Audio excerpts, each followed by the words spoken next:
Imaginez que vous travaillez dans un château en tant que bras droit du démon le plus puissant de tout l'enfer, Belzébuth. Vous êtes trop fan et lorsque vous la rencontrez, vous réalisez que c'est juste une belle fille qui aime les sucreries et les choses douces. Alors vous finissez par tomber amoureux d'elle. C'est l'histoire de Belzébuth, une jeune fille aux cheveux dorés volant entre des nuages moelleux comme du coton. Le ciel autour d'elle est d'un bleu doux, presque saturé de douceur. Elle semble dans un état de tranquillité absolue, avec un sourire détendu, se dirigeant vers une maison de bonbons. La maison, aux couleurs vives, ressemble à un conte de fées. Les murs sont en pain d'épices, le toit recouvert de sucre glace et les fenêtres de caramel cristallin. La maison, aux couleurs vibrantes et éclatantes, ressemble à un endroit tout droit sorti d'un conte de fées. Les murs semblent en pain d'épices. Le toit est recouvert de sucre glace et les détails sont si minutieux que même les fenêtres semblent faites de caramel cristallin. Le jardin de la maison est décoré de sucettes et d'arbres en barbe à papa qui dansent avec la brise. Cependant, juste avant d'arriver à la maison de rêve, la jeune fille se réveille brusquement, l'éclat de ses yeux disparaît et son expression rêveuse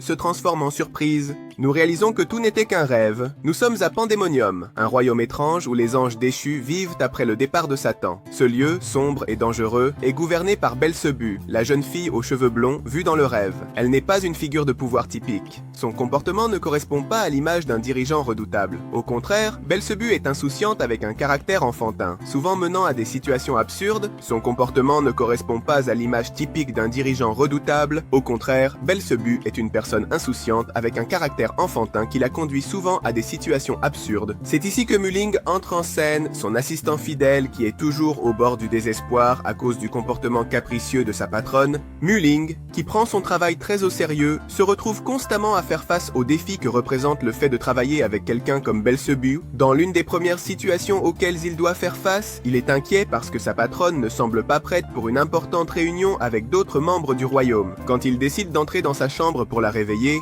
il la trouve encore allongée dans son lit. Comme Dieu l'a amenée au monde, enfin, comme Satan l'a amenée au monde, en train de jouer avec de petites créatures adorables appelées Gossamer. Ces créatures douces et moelleuses ont le potentiel de devenir un succès en tant que peluche. Mais Belzébuth semble plus intéressé par leur douceur que par toute autre valeur commerciale. Mulling, assistant, vit des montagnes russes émotionnelles avec Belzébuth. Il l'admire pour sa compétence, mais sa frustration monte à cause de son immaturité. Mulling est plus une nourrice qu'un assistant, veillant sur sa reine capricieuse, mais il ressent une profonde affection pour elle et lui pardonne toujours, peu importe les difficultés. Mulling est une sorte de tsundere. En signe d'affection et d'amour pour les douceurs, il offre à Belzébuth un pyjama en laine d'alpaga, espérant qu'elle se couvre plus. Si on le dit ainsi, Mulling serait une sorte de tsundere. En signe de son affection pour Belzébuth et de son amour pour les choses douces, Mulling lui offre un pyjama en laine d'alpaga, espérant qu'elle se couvre un peu plus et qu'elle arrête de dormir comme Satan l'a amenée au monde. Le pyjama éveille immédiatement l'enthousiasme de Belzébuth, qui ne tarde pas à vouloir tout enlever pour l'essayer sur le champ, peu importe qu'il soit dans un couloir et non dans l'intimité de sa chambre. Pour elle, ces petits détails n'ont aucune importance. Plus tard, Belzébuth demande à Mulling de s'agenouiller devant elle. Notre protagoniste, confus, pense qu'il est peut-être sur le point d'être nommé chevalier ou de recevoir une sorte d'honneur spécial. Cependant, au lieu d'une grande cérémonie, Belzébuth lui donne simplement une douce tape sur la tête, l'appelant un bon garçon, dissipant toute la tension qui régnait à ce moment-là. Le lendemain, lorsque Mulling va chercher Belzébuth pour l'emmener, remplir ses responsabilités, il se retrouve face à une scène qui le décourage profondément, car Belzébuth est à nouveau.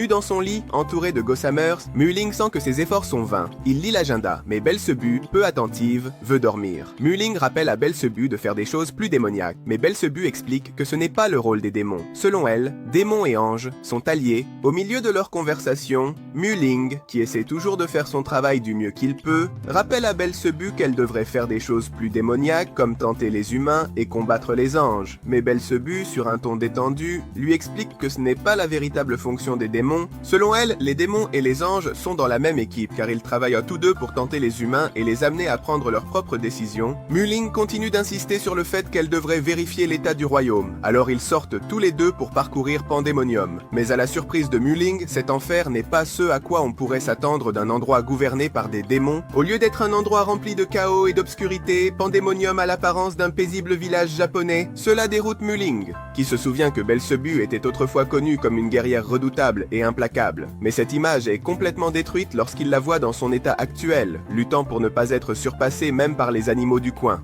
À un moment donné, Belzébuth se perd dans la partie la moins sûre de son village, ce qui pousse Mulling à paniquer. Inquiet pour sa sécurité, il la cherche désespérément jusqu'à ce qu'il la trouve, étant importuné par quelques types problématiques. Sans hésiter, Mulin les fait face et les bat, s'assurant que Belzébuth est en sécurité. De retour au palais, Mullen lui offre un cadeau pour l'avoir tant inquiété, mais ses mots sont rapidement annulés lorsque Belzébuth l'ignore complètement, plongé dans ses propres pensées. Ce que Mullen ne sait pas, c'est que Belzébuth est en réalité accablé par le fait qu'il se soit tant inquiété pour elle. Mulling apporte à Belzébuth de adorables profiteroles qui portent le nom d'un remède, mais en réalité ce sont de moelleux desserts français. Ils sont si mignons qu'elle ne peut pas les manger car ils lui rappellent ses chers gossamers. Au milieu de sa tendresse, ce qui semblait être un bref repos se transforme en un monde moelleux, rempli de gossamers, dans lequel Belzébuth semble se perdre. Pendant ce temps, Mulling, dans son empressement habituel, finit par tomber dans les escaliers. Juste avant de toucher le sol, il est sauvé par Azazel, un démon qui, à première vue, semble imposant et viril. Cependant, quelque chose semble étrange chez lui, car il ne communique que par des panneaux comme si c'était Mulling. Émerveillé par l'attitude stoïque d'Azazel, il décide de le suivre et d'essayer d'apprendre de lui pour devenir plus viril. Cependant, chaque situation dans laquelle il se retrouve montre un côté complètement différent de ce à quoi il s'attendait. Lorsque le démon viril lui dit qu'il collectionne des ours, Mulling imagine que l'imposant et masculin Azazel a de vrais ours dans sa chambre, alors qu'en réalité, Azazel parle de sa collection d'ours en peluche, et ainsi de suite. Quand Azazel lui dit qu'il aime quelque chose, le jeune démon imagine la version la plus virile de ses mots, mais au lieu d'une figure rude et dure, Azazel s'avère être un amateur de choses mignonnes. Cela se confirme lorsque Mulling entre dans sa chambre, qui est remplie de peluches adorables qu'il fabrique lui-même, mais au lieu d'une figure rude et dure, Azazel s'avère être un amateur de choses mignonnes. Cela se confirme lorsque Mulling entre dans sa chambre, qui est remplie de poupées adorables qu'il fabrique lui-même. La surprise de Mulling est évidente, ce n'est pas du tout ce qu'il imaginait. Azazel, avec un mélange de timidité et de sincérité, explique qu'il n'est pas très doué pour communiquer, et que son apparence féroce a tendance à effrayer les autres, alors qu'en réalité, c'est une personne très sensible, au point que si quelqu'un dit quelque chose qui le blesse, il pourrait finir par pleurer. La relation entre Azazel et Belzébuth est également mise en lumière lorsque Azazel révèle qu'il lui fabrique des poupées. La reine révèle également que le démon est un ange déchu de haut rang, aussi puissant et ancien qu'elle. Mulling, dans sa tentative de gagner l'approbation d'Azazel, lui dit qu'il aime aussi les choses mignonnes. Le démon, gêné, lui demande si ça le dérange qu'il aime les choses mignonnes, mais le protagoniste lui répond que, bien qu'il ait été un peu surpris, il ne trouve pas ça étrange du tout, qui entraîne une étreinte soudaine de sa selle. Cependant, Belzébuth ne semble pas du tout contente de cette scène et le sépare rapidement, insistant plusieurs fois sur le fait que Mulling est son assistant. Peu après, Mulling croise une fille nerveuse devant la chambre de Belzébuth, et il s'agit de Belphégor, qui tremble de peur. Mulling, inquiet, pense que quelque chose de grave lui arrive, mais Belzébuth intervient de manière peu conventionnelle en la jetant dans la salle de bain. Il s'avère que Belphégor souffre d'une forte anxiété sociale, ce qui lui provoque un besoin constant d'aller aux toilettes chaque fois qu'elle est nerveuse, et cela se produit pratiquement chaque fois que quelqu'un lui parle, surtout quand c'est Mulling. La situation devient encore plus tendue lorsqu'Azazel apparaît, ce qui aggrave encore l'anxiété de Belphégor, la poussant à courir aux toilettes encore et encore. Azazel pense que Belphégor a peur de lui et essaie un relooking. Mais il devient plus terrifiant. Belzébuth et Mulling lui suggèrent de sourire, mais il fronce les sourcils. Il lui propose de penser à des choses heureuses. Cependant, sa tentative de paraître plus mignon a l'effet inverse, le rendant encore plus terrifiant. Belzébuth et Mulling lui suggèrent d'essayer de sourire, mais il s'avère qu'il ne peut même pas sourire correctement, car chaque fois qu'il essaie, il fronce les sourcils. Il lui propose de penser à des choses heureuses, comme ses adorables, peu prenant vie, mais même cela ne parvient pas à adoucir son expression. Pendant que Mulling réfléchit à comment il pourrait être plus populaire auprès des filles, la conversation dérive sur le thème des cadeaux de la Saint-Valentin. Mulling révèle qu'il n'a reçu que des biscuits de sa mère, ce qui le rend un peu triste. Alors que Mulling réfléchit à comment il pourrait être plus populaire auprès des filles, la conversation dérive sur le thème des cadeaux de la Saint-Valentin. Mulling révèle qu'il n'a reçu que des biscuits de sa mère, ce qui le rend un peu triste. Azazel, ressentant de l'empathie pour lui, décide de lui offrir ses propres biscuits en signe d'amitié. Mulling remercie pour le geste et s'en va. Mais juste après, Belphégor, encore nerveuse, lui demande si Azazel est en colère contre elle. Pour la calmer, Méjolie lui remet les biscuits qu'il a donnés à sa selle, augmentant son anxiété. La jeune démon est heureuse et promet. Cependant, la jeune démon se réjouit en recevant les biscuits et jure de ne jamais les manger, car ce sont un cadeau d'Azazel et elle s'en va contente. Tout au long de la rencontre entre Belphégor et Azazel, Mulling commence à soupçonner que la raison derrière l'anxiété constante de Belphégor pourrait ne pas être uniquement liée à Edo, mais à quelque chose de plus profond en rapport avec ses sentiments pour Azazel. La façon dont Belphégor réagit à la présence d'Azazel semble suggérer qu'elle ressent quelque chose de plus qu'une simple amitié. Un autre jour, Belzébuth et Mulling sont dans un café en train de profiter d'un moment tranquille. La façon dont Belphégor réagit à la présence d'Azazel semble suggérer qu'elle ressent quelque chose de plus qu'une simple amitié. Un autre jour, Belzebub et Mulling sont dans un café en train de profiter d'un moment tranquille. La reine s'excuse auprès de son subordonné, craignant qu'il pense que déjeuner avec elle soit un travail, mais il lui répond qu'il est ouvert à de nouvelles expériences et qu'il apprécie cela, ce qui la rend heureuse. Cependant, l'insécurité envahit le protagoniste, qui n'est pas sûr d'être digne de se trouver à la même table que sa reine. Belzebub, avec sa douceur habituelle, pense à partager sa glace avec Mulling, mais elle commence à trop réfléchir à la situation. Le problème, c'est que le café est connu parce que tout le monde y va avec son partenaire, et l'idée qu'il puisse sembler être un couple la fait douter. Après tout, partager une glace pourrait envoyer un message erroné. Alors, après y avoir trop réfléchi, il décide d'annuler son offre, laissant Mulling un peu déçu. Alors qu'ils sont là, un ange déchu apparaît et commence à attirer l'attention des filles dans le coin. Il s'agit d'Astaroth, un personnage qui semble avoir beaucoup de charisme. En le voyant, Belzebub montre qu'elle n'est pas très intéressée par sa présence, mais elle finit par céder à ses ailes duveteuses, qui, soit dit en passant, sont fausses. Malgré son mépris pour lui, ses ailes douces sont sa faiblesse et cela ne passe pas inaperçu. Astaroth, curieux de savoir comment Mulling est devenu l'assistant de Belzebub, soupçonne qu'il doit y avoir eu quelque chose d'étrange. Cela le rappelle le temps où Belzebub était un ange. Pendant la guerre entre le ciel et l'enfer, Astaroth s'est allié à Belzebub et en conséquence a été envoyé à Pandémonium. Ce flashback nous montre qu'Astaroth se réfère à Belzebub comme sa sœur, mais on remarque clairement qu'il a beaucoup d'attirance pour elle. Mulling, ne comprenant pas tout à fait la relation entre les deux, commente qu'ils forment un joli couple, ce qui contrarie énormément la reine. Belzebub, dans un moment de mauvaise humeur, décide de s'éloigner de la conversation et Astaroth, inquiet, va la chercher. Elle craint d'avoir fait du mal à Mulling, surtout après avoir passé un bon moment ensemble. Mais Astaroth, jouant le rôle du grand frère, essaie de la réconforter avec un câlin, ce qui parvient à la calmer un peu. Cependant, elle lui rappelle qu'il est étrange qu'il l'appelle sœur, puisqu'en réalité, ils ne le sont pas. Mais il comprenait qu'en étant tous deux des anges, ils l'étaient. Finalement, Belzebub revient à son travail et Mulling est là pour l'accueillir. L'ambiance est un peu tendue, mais le protagoniste lui dit qu'il pourrait répéter la sortie pour déjeuner un autre jour, ce qui améliore l'humeur de la reine qui retourne à ses tâches. Cependant, son bonne humeur ne dure pas longtemps lorsqu'elle voit sur son bureau une montagne de paperasse prête à être examinée. Astaroth, cependant, semble avoir trouvé un endroit confortable dans le bureau de Belzebub et y passe beaucoup de temps ces derniers temps. Il observe Mulling attentivement et se réjouit de le voir simple, sans une personnalité exagérée. Cela le rassure, car il considère que Mulling est comme une combinaison de petit ami et de mère pour Belzebub, ce qui lui semble approprié. Il craint que si le protagoniste avait une personnalité plus forte, cela deviendrait un problème. Mais heureusement ce n'est pas le cas. La situation se complique lorsque Starro reçoit l'ordre de retourner à son propre bureau, car il a sa propre assistante et franchement c'est une distraction. Mais l'ange déchu refuse. Juste à ce moment-là, son assistante Sargatanas entre avec un pistolet à la main, tirant pour rappeler à Starrod qu'il doit revenir. Sargatanas est de nature sadique et a tendance à beaucoup agacer Starrod, ce qui explique pourquoi il préfère se réfugier dans le bureau de Belzébuth. La relation entre les deux est un peu étrange et il n'est pas clair qui est le véritable patron. Quand Astaroth lui demande pourquoi il ne l'a pas emmenée d'une manière un peu plus calme, Sargatanas admet qu'elle préfère des méthodes plus violentes. Mais même les personnages les plus coriaces ont leurs secrets, et Sargatanas a aussi une faiblesse, car comme Belzébuth, il aime les choses douces et moelleuses. Cependant, elle menace Astaroth, et quiconque découvre ce secret d'une punition mortelle s'il prononce un seul mot. Après avoir traîné Astaroth hors du bureau, Sargatanas semble montrer un léger moment de vulnérabilité lorsque, dans sa maladresse, Astaroth lui fait un compliment, lui disant qu'il l'aime bien, même si ses mots sont ambigus et pourraient faire référence à la façon dont elle l'embête. Sargatanas devient toute rouge, mais elle se ressaisit rapidement et retrouve son attitude habituelle, laissant entendre qu'il pourrait y avoir quelque chose de plus derrière sa façade dure. C'est un autre jour au bureau, et Belzébuth fait face à l'une des décisions les plus difficiles de sa vie.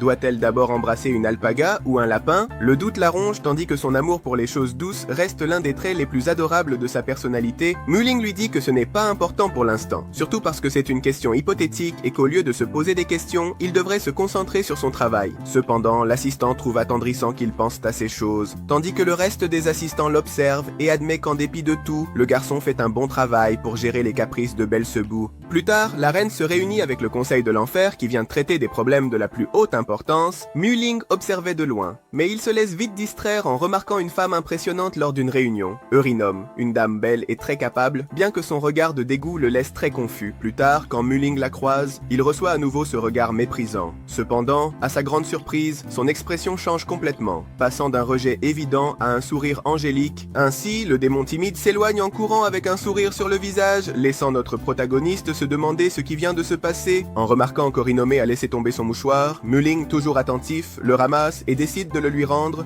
Elle le fait suivre jusqu'à un parc où elle lui demande de baisser la voix et, à la surprise de Muling, révèle son véritable but car elle espionne les jeunes garçons qui sont en excursion. Orinoome est en fait une Shotacon, une personne obsédée par les enfants et en particulier, elle semble avoir une fascination pour les petits, bien qu'elle précise qu'elle ne ferait jamais rien pour leur faire du mal. Son comportement est suffisamment étrange pour faire douter quiconque. Pendant son explication, Orinoome oscille entre un état d'extase et l'épuisement émotionnel. Ses expressions vont du visage angélique au visage diabolique, selon qu'il a affaire à la réalité d'hommes adultes ou qu'il fantasme. Avec cela, elle explique son changement de personnalité, car elle voit les adultes tels qu'ils sont, ce qui se reflète par un visage de dégoût. Elle les imagine ensuite comme des enfants, et son expression change. Astaroth apparaît, essayant de flirter, mais reçoit un rejet total. Orinoome imagine Astaroth enfant pour le supporter, ce qui fonctionne. Saraga Atanas s'interrompt et frappe Starod. Cet acte éveille une étrange fantaisie en Orinoome, qui prend plaisir à visualiser une femme âgée embêtant un enfant. Orinoome essaie d'imaginer Astaroth comme un enfant pour pouvoir le supporter, ce qui fonctionne parce que c'est un peu son truc, mais juste à ce moment-là, Saraga Atanas interrompt la scène et donne une bonne raclée à Starod. Cet acte de violence éveille une autre étrange fantaisie en Orinoome, qui commence à prendre plaisir à visualiser une femme plus âgée en train d'embêter un enfant. La situation devient absurde quand Orinoome calme. Muling invite Belzebu au cinéma. Muling s'inquiète d'un rendez-vous. Pendant ce temps, Muling a quelques billets de cinéma et décide d'inviter Belzebu. Elle accepte avec enthousiasme, mais au fur et à mesure que la situation avance, Muling commence à douter de la pertinence de ce qu'il a fait, et l'idée que cela pourrait être un rendez-vous commence à l'inquiéter. Cette nuit-là, Belzébuth, incapable de dormir à cause de l'excitation, reste éveillé à penser à ce que cela signifierait d'aller au cinéma avec Muling. Cependant, les plans changent. Lorsque le lendemain, Muling ne se présente pas au travail, Belzebu apprend qu'il est tombé malade, ce qui pourrait être dû au fait qu'il était lui aussi trop excité et qu'il a couru partout dans la ville la nuit précédente. Inquiète, Belzébuth décide de lui rendre visite chez elle, accompagnée par Azazel. En arrivant, elle veut aider en s'occupant de Muling, mais son manque de compétences culinaires et domestiques devient évident. Heureusement, Azazel prend le contrôle de la situation et s'occupe de préparer le repas. Belzebu, dans une tentative d'être utile, essaie d'essuyer la sueur de Muling, mais celui-ci résiste, ce qui provoque une scène gênante qui semble presque tirée d'un malentendu romantique. Pour éviter que les billets de cinéma ne soient gaspillés, Muling décide de les donner à Sacel pour qu'il aille avec Belzebu. Mais malgré sa générosité, Belzebu ne semble pas très contente de l'idée. Une fois que Belzebu et Azazel s'en vont, Belzebu revient peu après chez Muling et lui avoue qu'elle veut rester un peu plus avec lui, car l'ambiance semble un peu solitaire sans sa présence. Muling accepte, soulagé de ne pas avoir à passer la journée seule. Pendant ce temps, Azazel découvre avec horreur que le film auquel ils allaient assister est un film d'horreur et en plus un film de zombies, ce qui ne sera pas une expérience très agréable pour quelqu'un d'aussi sensible qu'Azazel. Belzebu, pour sa part, reste à observer Mjolnir pendant qu'il dort. Dans un moment de tendresse, elle ne peut s'empêcher de se pencher vers lui et de poser son front sur le sien. Bien que ce ne soit pas un baiser, la proximité la rend très gênée et en rentrant chez elle, elle continue à penser à ce qu'elle a fait et se sent complètement honteuse de s'être approchée autant de lui. Elle se rend compte qu'avant, elle pouvait toucher Muling facilement, mais maintenant, son cœur bat de plus en plus vite quand il s'approche. Le lendemain, Muling se remet de son rhume, mais Belzebu ne se présente pas au travail. Finalement, il semble que c'est elle qui est tombée malade. Bien que son malaise n'ait rien à voir avec le fait d'avoir contracté la maladie de Muling, tout indique que ce qui la cloue au lit est un cas classique de maladie d'amour. Ce qui semble faire monter sa température émotionnelle, dans la bibliothèque de Pandémonium, un jeune démon lit ses livres, sans se douter qu'il est observé par l'inquiétante Orinoome, qui est obsédée par les traits juvéniles du garçon. Azazel emmène Muling rencontrer le bibliothécaire principal de Pandémonium, Dantaleon. Malgré son apparence juvénile, Dantaleon est un garçon qui semble plus intéressé à dormir qu'à assumer ses responsabilités. S'il n'est pas endormi, il est très probable qu'il soit en train de lire, car c'est un lecteur avide qui préfère les livres à tout le reste, même à manger. C'est aussi la cause de sa somnolence, car il passe toute la nuit à lire et dort au travail. Mais apparemment, il fait quelque chose de bien, car tout le monde semble s'être habitué à ce que les choses soient ainsi. Dandalion aime tellement la lecture qu'il lui arrive parfois d'oublier les choses essentielles, comme prendre une pause pour se nourrir. D'un autre côté, il y a Molek, un type grand et bruyant dont la principale utilité semble être de servir d'échelle humaine pour que Dantaleon puisse atteindre les livres qui sont hors de sa portée. Le bibliothécaire leur demande ce qu'ils font ici, et se répond qu'il vient rendre quelques livres. Dantaleon se révèle être très intelligent, car il peut deviner avec précision quel type de livre intéresse Muling. Mais attention à ne pas faire trop de bruit, car Dantaleon n'hésitera pas à gâcher la fin d'un roman de mystère si on le dérange pendant qu'il est concentré. De son côté, Molek reste un personnage bruyant qui passe son temps à faire des allers-retours dans la bibliothèque. Étant un démon de haut rang, il a donc beaucoup d'assistants qui font son travail, ce qui lui laisse beaucoup de temps libre. Muling décide d'explorer un peu peu la bibliothèque, surpris par toutes les choses qu'il y a dans cet endroit. Pendant ce temps, Eury ne se montre pas de nouveau face à Mulling. Elle est visiblement contrariée parce qu'il a commencé à bien s'entendre avec Dantaleon, un jeune homme qu'elle a observé de très près. Bien qu'elle avertisse Mulling de ne pas dire à Dantaleon qu'elle est là pour le voir, son comportement est contradictoire, car elle ne semble pas capable de garder ce secret très longtemps. Mulling découvre également que Dantaleon pourrait être beaucoup plus âgé qu'il n'en a l'air, car il a lu tous les livres de la bibliothèque, ce qui aurait pris des siècles à quiconque, mais il reste plongé dans ses fantasmes sans se rendre compte de ces milliers de détails.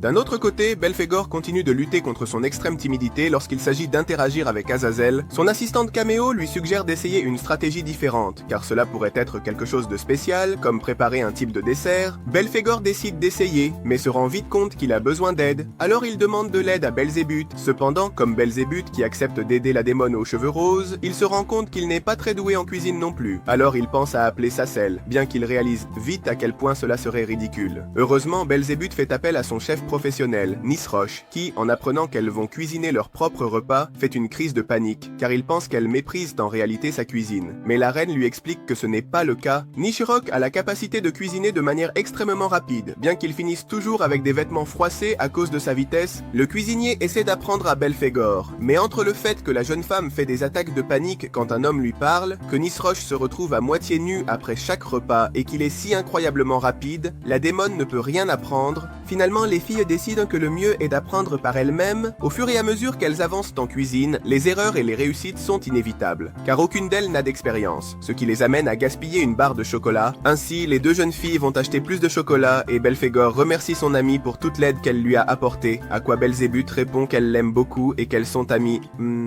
Finalement, elles réussissent à faire des brownies. Mais le vrai problème surgit lorsque Belphégor commence à douter de sa capacité à les remettre à Sacel, craignant qu'elle les rejette ou pire encore, qu'elle la déteste pour cela. La brume, cela bien sûr lui provoque plus de voyages d'aux toilettes, quelque chose qui est déjà devenu une constante dans sa vie. Belphégor entre dans une panique et change d'avis sur le fait d'offrir des brownies. Mais Belzébuth lui dit qu'elle doit rassembler son courage et lui parler. De plus, elle la rassure en lui disant que si Azazela venait à lui faire du mal, elle l'enverrait dans le coin le plus sombre de l'enfer, ce qui effraie un peu Belphégor. Puisque même si Belzébuth lui dit que c'est une blague, on dirait que ce n'en est pas une. Après avoir rassemblé tout son courage, Belphégor finit par remettre les brownies à Sel. Sa réaction est de pure joie, et son sourire est si inattendu que Belphégor s'évanouit d'émotion. On dirait qu'il aura besoin d'une autre visite urgente aux toilettes après cet événement. Belzébuth, encouragé par la situation, donne aussi ses brownies à Mulling. Heureusement, Mulling les adore, et, en signe de gratitude, il lui remet un livre qu'il avait emprunté sur les choses les plus douces du monde, ce qui enthousiasme clairement Belzébuth. La journée se termine joyeusement pour tout le monde. Belphégor fait face à ses peurs, Azazela montre un côté plus aimable, et Mulling et Belzébuth partagent un moment doux grâce à leur créations respectives. Belzébuth, reine de Pandémonium, rêve de douceur. Mulling, son assistant, la trouve distraite. Bien qu'elle soit la reine de Pandémonium et qu'elle ait de nombreuses responsabilités, son esprit s'égare souvent vers des choses beaucoup plus douces et sucrées que les rapports et les réunions auxquelles elle doit assister. Dans un de ces moments, Mulling, son fidèle assistant, remarque que Belzébuth est particulièrement distrait. Inquiet de ne pas finir son travail à temps, il essaie de la motiver d'une manière un peu particulière. Il lui suggère que cela l'aidera à finir ses tâches. Bientôt, ils pourront aller manger des châtaignes ensemble, sachant que Belzébuth adore les petits plaisirs de la vie, comme les châtaignes grillées. En entendant cela, la jeune démon ne peut s'empêcher de s'émouvoir. Son visage s'illumine et elle se met immédiatement à travailler à plein régime. Mulling ne peut s'empêcher de l'admirer pour sa soudaine capacité à se concentrer sur le travail. De son point de vue, la reine semble incroyablement dévouée et efficace, cependant la réalité est bien différente. À l'intérieur, Belzébuth ne pense pas aux rapports ou aux tâches en attente, mais à la délicieuse promesse des châtaignes. Cette petite récompense la motive plus que tout, et c'est pourquoi elle s'efforce de tout terminer rapidement. Plus tard, alors que Belzébuth se dirige vers une réunion importante, un autre inconvénient typique de sa maladresse naturelle survient. Son talon se coince dans une fissure du sol, un petit accident qui la laisse immobile au milieu du couloir. Mulling, comme toujours, se précipite à ses côtés pour l'aider. Il essaie de libérer le talon de la fissure, mais entre la lutte pour le sortir et la gêne que tous deux ressentent face à la situation, les choses ne se passent pas comme prévu. Finalement, le talon se casse et dans le processus, Belzébuth donne un coup de pied haut à Mulling. Malgré la gêne que tous deux ressentent, Mulling sait qu'il ne peut pas laisser Belzébuth Belzébuth dans cette situation? Il n'a d'autre choix que de la ramener, mais il fait face à un dilemme. Devrait-il la porter comme une princesse ou lui faire un tour sur son dos?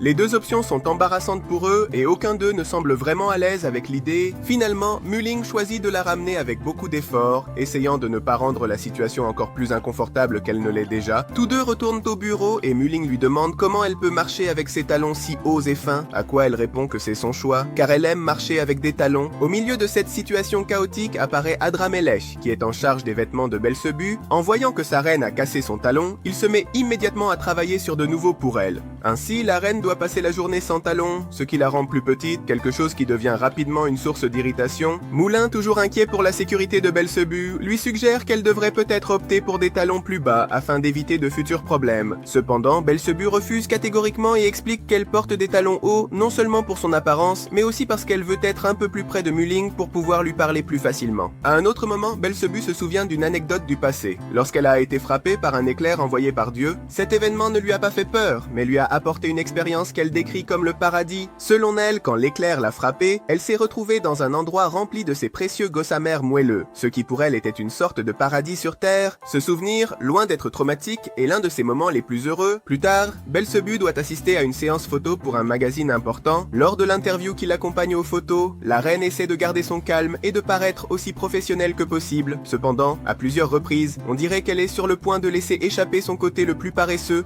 Heureusement, sa réponse parvient à maintenir une image majestueuse et digne de sa position en tant que leader de Pandemonium. Lorsqu'on lui demande ce qui lui déplaît, elle répond qu'il n'y a rien qui la dérange vraiment, ce qui la rend encore plus parfaite aux yeux du public. Un jour particulièrement tourmenté, Belzébuth ne se trouve pas seulement dans son bureau. Mu-Ling, inquiet pour son sort, reçoit une suggestion d'Azazel pour sortir à sa recherche. Après un moment à la chercher, Mu-Ling la trouve recroquevillée dans un coin, complètement trempée par la pluie. Au début, Mu-Ling pense que la raison de son comportement est simplement le mauvais temps. Cependant, elle découvre bientôt la véritable raison. Belzébuth a peur des éclairs. Bien qu'elle essaie de nier sa peur, chaque fois qu'un éclair illumine le ciel, elle se blottit un peu plus près de Mu-Ling, cherchant du réconfort. Belzébuth craint que Mu-Ling la voie comme quelqu'un de pathétique et faible, mais il ne pense pas du tout cela. À la place, il la réconforte et tous deux conviennent que ce petit secret restera entre eux. Plus tard, Mu-Ling découvre qu'Azazel savait déjà que Belzébuth avait peur des éclairs, car ils se connaissent depuis longtemps. À sa place, il la réconforte et tous deux conviennent que ce petit secret restera entre eux. Plus tard, Mu-Ling découvre qu'Azazel savait déjà que Belzébuth avait peur des éclairs, car ils se connaissent depuis longtemps. Cette découverte laisse Mu-Ling quelque peu déçu, car il pensait être le seul à connaître cet aspect vulnérable de sa reine. Malgré cela, la relation entre Mu-Ling et Belzébuth continue de grandir, et tous deux maintiennent une connexion spéciale. Quand l'article sur Belzébuth paraît enfin dans le magazine, elle se sent très contente du résultat. Bien qu'elle soit toujours occupée dans son bureau à remplir ses responsabilités, dans son esprit, elle est en train de rêver éveillée, comme c'est habituel chez elle. Dans son imagination, Belzébuth se transporte dans un décor préhistorique où elle ramasse des châtaignes et des coquillages avec Mu-Ling.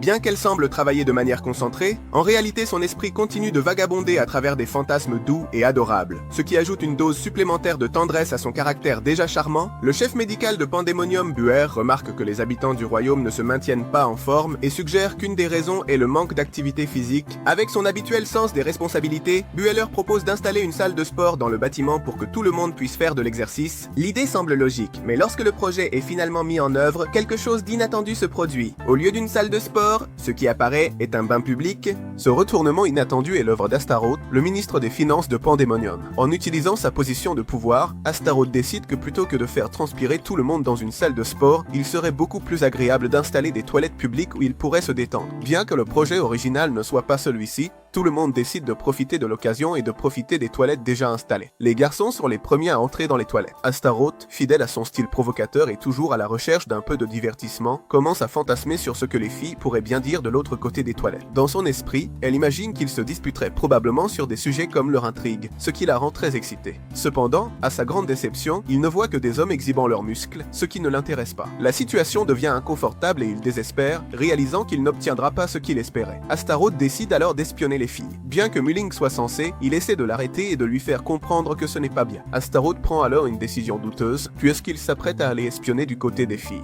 Bien que Mu-Ling soit toujours censé, il essaie de l'arrêter et de lui faire comprendre que ce qu'il s'apprête à faire n'est pas bien. Astaroth est complètement décidé à jeter un œil pendant que les filles se changent. Sans attendre ses conséquences, il ouvre la porte des toilettes des femmes, s'attendant à tomber sur une scène qui corresponde à ses fantasmes. Cependant, ce qu'il trouve est complètement différent. Sargatana, ferme et prévoyant, attendait Astaroth, prêt à le devancer. Les filles attendaient qu'Astaroth les espionne pour le surprendre. Cette situation démoralisa Belzébuth, qui soupçonnait aussi Mulling d'être impliqué. Les filles n'étaient même pas encore entrées dans les toilettes car elles attendaient toutes qu'Astaroth essaie de les espionner pour le prendre sur le fait. Cette situation finit par démoraliser Belzébuth, qui commence à soupçonner que Mulling était aussi impliqué dans le plan d'Astaroth. Bien que Mulling n'ait rien fait, la reine commence à penser que les deux sont des cochons. Pendant que les garçons réfléchissent à ce qui s'est passé, les filles peuvent enfin profiter de leur bain en paix, sans l'interruption des espions. Bien que Mulling n'ait rien fait, la reine commence à penser qu'ils sont tous les deux des cochons. Pendant que les garçons réfléchissent à ce qui s'est passé, les filles peuvent enfin profiter de leur bain en paix, sans l'interruption des espions. Plus tard, Belzébuth découvre un détail touchant sur Mulling qui lui fait changer d'avis à son sujet. Il s'avère que dans sa jeunesse, Mulling avait un animal de compagnie, un adorable petit chien nommé Mitarashi. L'idée d'un Mulling jeune et tendre s'occupant d'un petit chien fait fondre complètement le cœur de Belzébuth. Ce n'est pas tout, il découvre aussi que Mulling a 2 sœurs jumelles plus jeunes, ce qui ajoute une touche familiale à son image. En apprenant cela, Belzébuth commence à fantasmer en l'appelant Ni-chan, comme s'il était sa grande sœur. Cependant, en réfléchissant à combien il ne sait pas sur Mulling, cette révélation le rend un peu triste.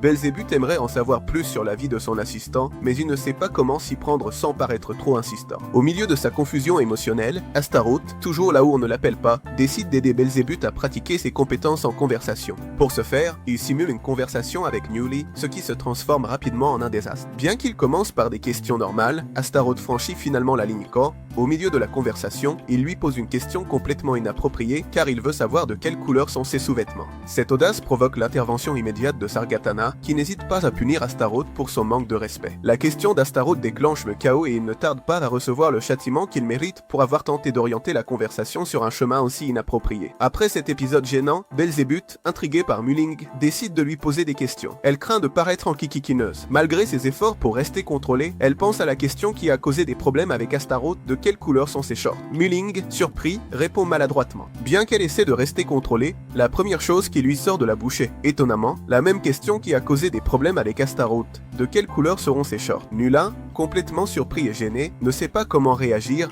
mais finit par réagir de manière négative et sans avoir le choix. Sargatana a toujours été connue pour son caractère strict et son approche sérieuse dans tout ce qu'elle fait, surtout dans son rôle au sein de Pandemonium. On a souvent l'impression qu'elle est implacable et sans faiblesse, mais en réalité, comme beaucoup dans ce royaume curieux, elle a une facette cachée qui révèle une énorme faiblesse pour les choses mignonnes et adorables. Comme nous l'avons vu précédemment, cette partie de sa personnalité est soigneusement cachée derrière son masque de sérieux, et seuls ceux qui la connaissent très bien pourraient soupçonner quoi que ce soit. Un jour, ses subordonnés mentionnent l'ouverture d'un nouveau café à thème en ville. Ce café est spécialisé dans tout ce qui est adorable, la décoration est moelleuse et pastel, les desserts ont aussi la forme de petits animaux et l'ambiance est conçue pour faire sourire les amateurs de mignonnerie. Les subordonnés, en voyant l'attitude stricte de Sargatana, supposent qu'un endroit comme ça ne pourrait pas l'intéresser le moins du monde et ne lui prêtent pas trop d'attention. Cependant, ce qu'ils ne savent pas, c'est qu'en réalité, Sargatana meurt d'envie de visiter cet endroit. La simple idée de profiter d'une expérience aussi mignonne l'émeut profondément, mais bien sûr, elle ne peut pas montrer cet enthousiasme ouvertement. Pour ne pas trahir son amour pour les choses mignonnes, Sargatana décide de se déguiser avant d'aller au café. Ce qu'elle ne réalise pas, c'est que son essai de passer inaperçu ne fait que la faire ressortir encore plus. Elle s'habille de manière étrange et suspecte, se couvrant plus que nécessaire et essayant de cacher son identité, ce qui finit par attirer plus de regards qu'elle ne l'avait prévu. Une fois au café, elle peut enfin se détendre et profiter de toute l'ambiance adorable qu'elle aime tant. Sargatana se régale des petits détails, les gâteaux en forme de petits lapins, les tasses décorées avec des oreilles de chat et le doux décor qui semble fait sur mesure pour elle. Cependant, sa tranquillité ne dure pas longtemps, car juste au moment où elle pensait pouvoir profiter de son moment, Azazel, le démon à l'apparence intimidante qui partage son amour pour les choses mignonnes, la trouve dans le café. Malgré l'inconfort initial, ils finissent par partager une table et au fur et à mesure que les minutes passent, Sargatana s'inquiète de la façon dont les autres pourraient l'apercevoir. Mais Azazel, avec sa sagesse habituelle pour aborder les sujets émotionnels, lui offre une perspective différente. Il a choisi de s'habiller de manière élégante, non pas pour se cacher, mais pour aider à améliorer la réputation de l'endroit. Il explique que le personnel du café travaille dur pour rendre ses clients heureux et qu'il sent qu'il doit contribuer à cet effort. Sargatana, qui au début était mal à l'aise avec la situation, commence à se sentir reconnaissante d'être venue au café ce jour-là. Azazel lui montre qu'il n'y a rien de mal à apprécier des choses qu'elle n'aime pas encore, peu importe ce que les autres peuvent en penser. Cette petite révélation permet à Sargatana de se détendre un peu plus et de profiter de son temps au café, sans trop se soucier de son image. Alors qu'il savoure les adorables desserts,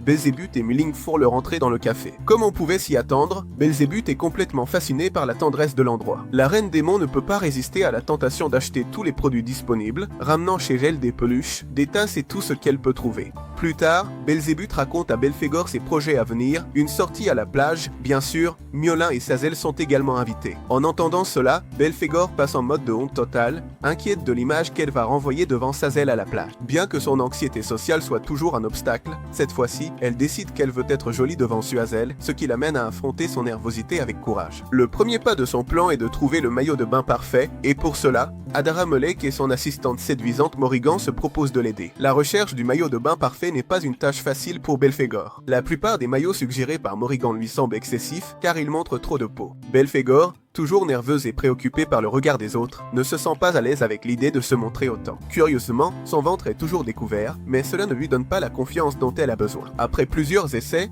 elle finit par choisir un maillot de bain qu'elle trouve mignon, même s'il est plus révélateur qu'elle ne le souhaiterait. Belzébuth, pour sa part, opte pour un maillot de bain extrêmement audacieux, fait presque exclusivement de fil. Cependant, Adramlek, avec son bon sens, refuse de le lui recommander. Dans son choix de mode classique, Adramlek rappelle à Belzébuth que la mode ne concerne pas seulement l'apparence extérieure, mais aussi comment cela peut affecter la confiance et l'humeur de la personne qui le porte. Belzébuth, toujours anxieuse de savoir ce que pense Mulling, l'appelle immédiatement pour lui demander son avis sur le maillot de bain. Quand Mulen le voit, il se couvre immédiatement les yeux, complètement gêné. Cela amène Belzébuth à penser que peut-être le maillot de bain audacieux en fils serait une meilleure option. Pendant ce temps, Adramlek insiste pour que Mulling regarde bien le maillot de bain afin de donner un avis juste. La situation devient de plus en plus inconfortable et commence à ressembler de plus en plus à une scène romantique, avec Mulling qui rougit de plus en plus à cause de la gêne. Enfin, le jour tant attendu de la sortie à la plage arrive, mais le plaisir est rapidement gâché par une tempête soudaine. On dirait que l'anticipation de voir les maillots de bain avant l'heure a gâché tout le voyage. De retour au café,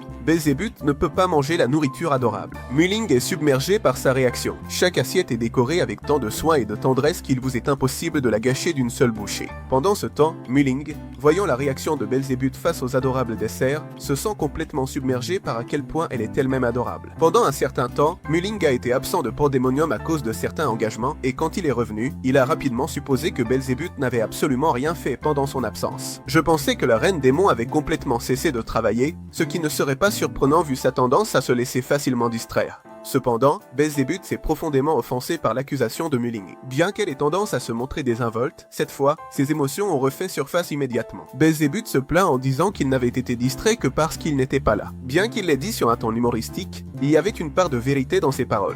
Mulling, dans une tentative de provoquer une réaction, suggère qu'il pourrait demander un transfert à la bibliothèque puisque Dantaleon, un démon qui y travaille, avait demandé son aide. Belzébuth, qui ne s'attendait pas à ce commentaire, entre dans un état de choc en entendant la possibilité que Mulling puisse aller travailler ailleurs. Rien que l'idée de ne pas l'avoir près d'elle l'affectait plus qu'elle ne voulait l'admettre. Cependant, elle se rend vite compte que Mulling ne parlait pas sérieusement et le confronte avec un regard défiant. À la surprise de Mulling, Belzébuth avait déjà terminé tout son travail pendant son absence et n'avait fait que plaisanter. Maintenant, tout le malentendu semblait être de la faute de Mulling, qui s'était empressé de la juger sans fondement. Belzébuth, se sentant un peu incertaine à cause de l'échange, décide de chercher du réconfort auprès de son ami. Belphégor lui confie qu'elle se sent confuse et inquiète, se demandant si Mulling la détestait à cause de ce qui s'est passé avant. Le souvenir de ce moment où elle a posé son front contre celui de Mulling continue de tourner dans son esprit, la faisant se demander si elle est allée trop loin. Pendant ce temps, Miolin, de son côté, est également inquiet pour ce qui s'est passé. Cherchant un moyen de réparer les choses avec Belzébuth, il décide de demander conseil à Starut et Dramlek. Les deux démons,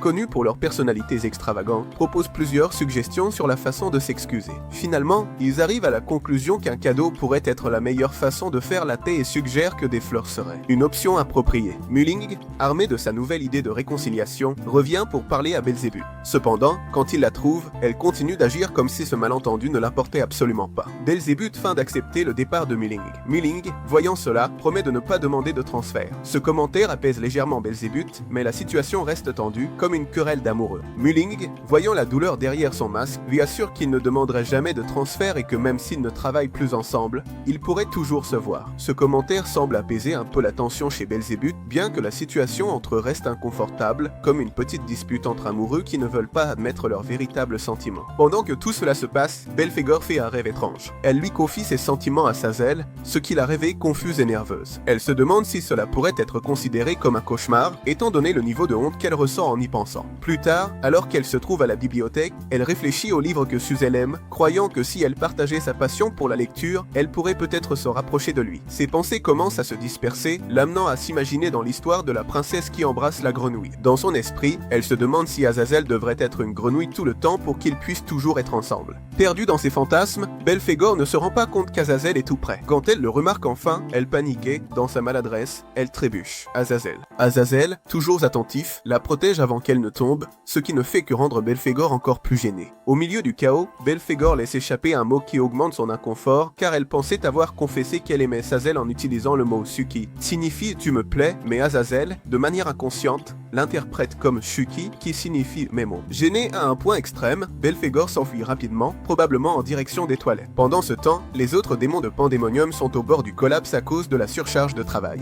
Astaroth, toujours à la recherche d'opportunités pour semer le chaos, essaie d'espionner le visage endormi de Sargatana, mais comme d'habitude, il échoue dans sa tentative. Azazel, de son côté, voit Belphégor dormant paisiblement et sachant qu'elle se ferait peur si elle se réveillait, décide de la couvrir avec sa veste pour qu'elle soit plus à l'aise. C'est un geste tendre qui montre sa nature affectueuse et protectrice, même si Belphégor n'en est pas conscient. D'un autre côté, Molek, aussi bruyant que toujours, gâche le moment d'Eurinum, qui profitait de la vue de Dantaléon dormant paisiblement. Mulling observe Belzébuth dormir, remarquant sa tranquillité. Malgré leur tension, il est nerveux d'être près d'elle. Alors qu'il s'approche, un assistant entre avec des boissons, le surprenant. Pour éviter l'inconfort, Mulling se retire pour manger en paix. Il laisse déjà ses pensées s'envoler en la regardant, mais juste au moment où il s'apprête à se rapprocher un peu plus, l'un des assistants entre dans la pièce en apportant des boissons, ce qui le surprend et le fait reculer rapidement. Décidé à éviter d'autres inconforts, Mulling se dirige vers une autre pièce pour pouvoir manger en paix. Ce que Mulling ne sait pas, c'est que Belzébuth faisait semblant de dormir. Elle regrette de ne pas avoir vu les intentions de Mulling. Il y a un lien entre eux. À l'intérieur, il regrette de ne pas avoir ouvert les yeux pour voir ce que Mulling envisageait de faire, peut-être à la recherche d'un geste d'affection. Bien qu'ils essaient tous les deux de cacher leurs émotions, il est clair qu'il y a quelque chose de plus entre eux, même si aucun d'eux n'est vraiment prêt à l'admettre. Quelques jours plus tard, Astaroth est absent du travail comme d'habitude et Sargatana, fidèle à son rôle, doit aller le chercher pour le ramener. Malheureusement pour la fille avec qui Astaroth était, leur rendez-vous est interrompu lorsque Sargatana le trouve et le traîne de nouveau au travail, laissant la pauvre fille traumatisée en voyant Astaroth se faire réprimander. Malgré le fait d'avoir été réprimandé,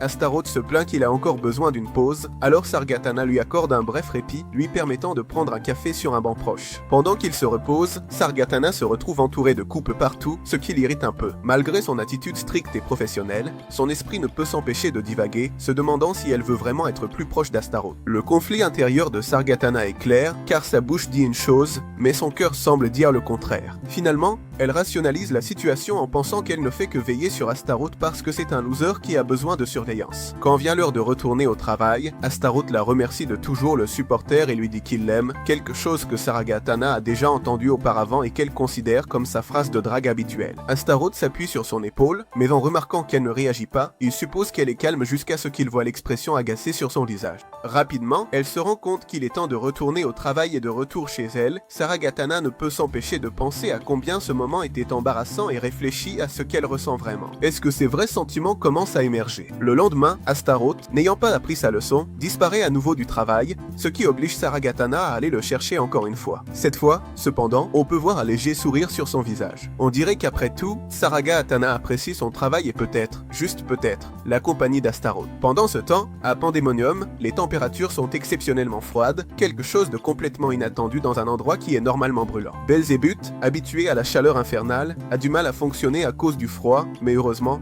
la présence de Mulling à ses côtés l'aide à le supporter. Cependant, même les patchs chauffants que Mulling lui propose ne suffisent pas à la garder au chaud, et chaque fois que Belzébuth éternue, cela fait rebondir son corps, ce qui ne passe clairement pas inaperçu. Mulling, complètement mal à l'aise avec la situation, suggère qu'elle se couvre un peu plus, mais même ça ne résout pas le problème, car tous ses attributs sont tout simplement trop imposants. Mersbo n'est pas non plus contente à l'idée de se couvrir, car cela l'empêche de sentir la douceur de l'œil de mer contre sa poitrine. Alors qu'il se dirige vers la salle de réunion, il croise Oleg, qui est devenu un bonhomme de neige, et Dantaléon, qui est complètement gelé. Après avoir passé trop de temps à lire dehors, même avec le froid, Mulling décide de prendre les devants et met sa écharpe sur Belzébuth, ce qui la fait se sentir beaucoup mieux.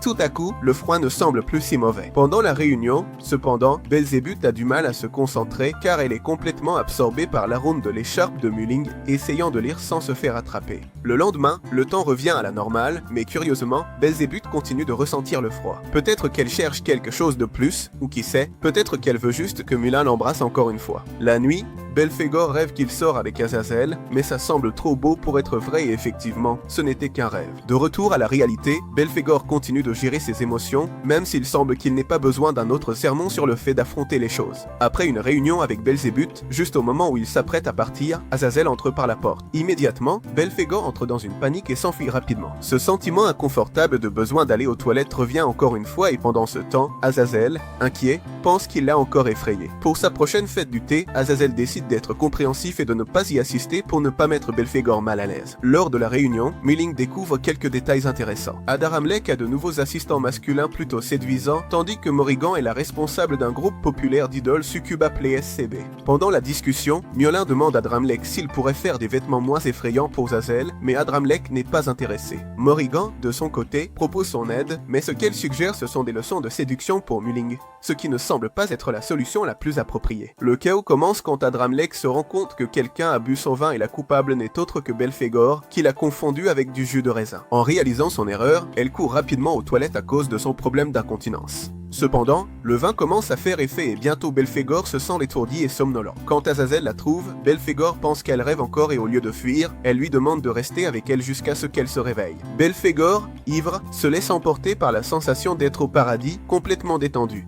Ironiquement, ce qui semble être un rêve parfait est en réalité la vie réelle. Et bien, la vie réelle dans l'anime. Celle est déconcertée. Belphégor s'endort. Azazel espère qu'ils deviendront amis. Il essaie de lui poser la question, mais avant qu'il puisse obtenir une réponse, Belphégor s'endort profondément. Malgré tout, Azazel espère qu'à l'avenir, ils pourront devenir de meilleurs amis et pour le moment, il la ramène à la fête du thé où tout le monde est choqué de voir dans quel état se trouve Belphégor. Le lendemain, quand Belphégor revoit Azazel, elle ne se souvient pas vraiment de ce qui s'est passé la nuit précédente, mais les autres lui ont déjà raconté tout ce qui s'est passé. Elle est extrêmement gênée et bien qu'elle ressent le besoin de clarifier les choses avec lui, ses nerfs prennent le dessus. Azazel, pour sa part, suppose que Belphégor a désormais plus peur de lui que jamais et décide de rester distant, essayant de paraître indifférent. Cependant, cette attitude froide ne fait que conduire Belphégor à mal interpréter la situation, croyant qu'Azazel l'évite intentionnellement. Avec cette confusion, Belphégor sent que son opportunité de s'approcher de lui s'était évaporée, pleurant, se réconfortant avec Belzébuth. Même s'il y a eu un pas en avant, 2 pas en arrière ne tardent pas à suivre. Finalement, Belzébuth réalise un accident évité car son pull allait exposer son derrière. Un fil tiré par un gossamé espiègle, provoquant presque un dysfonctionnement. Finalement, Belzébuth, en se dirigeant vers les toilettes, se rend compte qu'elle a failli avoir un accident embarrassant car son pull était sur le point de laisser son derrière à découvert. Un gossamé espiègle avait tiré sur un fil de son pull, ce qui a presque provoqué un dysfonctionnement de sa tenue. Cependant, ce n'est pas la véritable raison de son mauvais humeur. Un gossamé espiègle avait tiré sur un fil de son pull, ce qui avait presque provoqué un dysfonctionnement de sa tenue. Cependant, ce n'est pas la véritable raison de son mauvais humeur. Mulling, inquiet, pense qu'il a fait quelque chose de mal, puisque c'est lui qui lui a offert le pull. Belle devient nerveuse et va voir Dramlek pour qu'il répare son vêtement, et il utilise littéralement de la magie pour le tisser à nouveau. Le lendemain, quand Mulling essaie de découvrir s'il a fait quelque chose qui a dérangé Belzébuth, il la trouve complètement souriante et heureuse, ce qui le laisse penser qu'il est peut-être trop autocritique. Avec l'arrivée du printemps, des histoires étranges commencent à émerger d'autres départements sur la façon dont ils célèbrent le Hanami, qui est l'observation des fleurs de cerisier. Par exemple, Morrigan utilise des pattes de poulet comme si c'était des maracas et elle n'est même pas ivre. À la surprise de tous, Belzébuth révèle qu'il n'a jamais assisté à un Hanami. Avant cela, Mulling a décidé d'en organiser un et d'inviter tout le monde, c'est-à-dire tous ses amis. Le plan, c'est que chacun apporte sa propre nourriture pour faire un potluck. Cependant, 90% des gens apportent du KFC simplement parce que Belzébuth a commenté qu'il ne l'avait jamais essayé. Donc, ce qui était censé être un Hanami se transforme en une fête du poulet frit. Face à cette situation, il décide d'appeler Nisrog pour qu'il prépare quelque chose de plus varié et pas seulement du poulet. Pendant ce temps, Mulling remet à Belphégor des biscuits faits par Azazel. Rien qu'en les tenant, Belphégor s'évanouit de bonheur et on dirait qu'il a encore un long chemin à parcourir pour contrôler ses émotions. Et bien, mais au moins, il n'est pas allé aux toilettes. Pendant la célébration, Belzébuth se laisse distraire en poursuivant un pétale de sakura qui flotte dans l'air, sans voir ce qui est devant elle, et finit par percuter un arbre. Ça peut être mignon ou complètement ridicule, mais Mulling la rejoint dans la maison des pétales et pendant ce temps, il réfléchit à l'éphémère de la vie, à quel point tout peut disparaître en un instant. Mais tout à coup, il se rend compte que Belzébuth a disparu et panique. Heureusement, elle ne s'était cachée que derrière un arbre, ce qui le soulage énormément. Mais tout à coup, il se rend compte que Belzébuth a disparu et panique. Heureusement, elle n'était cachée que derrière un arbre, ce qui le soulage énormément. Cependant, le moment devient un peu embarrassant pour Belzébuth et ils finissent par se courir après autour d'un arbre dans un jeu d'enfant. La scène est aussi absurde qu'adorable. Belzébuth, frustré de ne pas pouvoir attraper un pétale, finit par en recevoir un de Mulling, qui lui tend gentiment le sien. Cela lui procure une sensation chaleureuse et même si elle ne l'exprime pas complètement, quelque chose commence à s'éveiller dans son cœur. Cependant, il est temps de ranger les affaires et de retourner au travail. Quelques jours plus tard, Belzébuth et Mulling répètent leur petite scène de chasse aux pétales autour d'un arbre, créant un autre moment tendre et inattendu. Pendant ce temps, ses assistants observent en silence, profitant de l'occasion pour boire et admirer ce spectacle adorable sans avoir à intervenir, car Mulling ne lui avouera probablement jamais ses sentiments, mais Belzébuth finira par faire ce premier pas un jour.